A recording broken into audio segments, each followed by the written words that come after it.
see his videos, his diction, his conviction, his integrity and honesty. I love. He is capable of becoming a chief minister for Tamil Nadu. This is my apprehension. I have always, because whatever he speaks, it is very, very sensible. He doesn't, and he knows. I think God sent to for Tamil Nadu. This is my impression about Annamalai. My hats off to him. Tanmay, my regards also.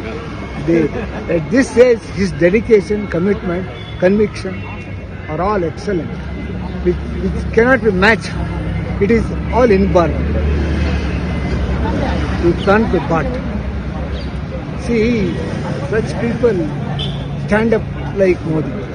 This is my honest confession about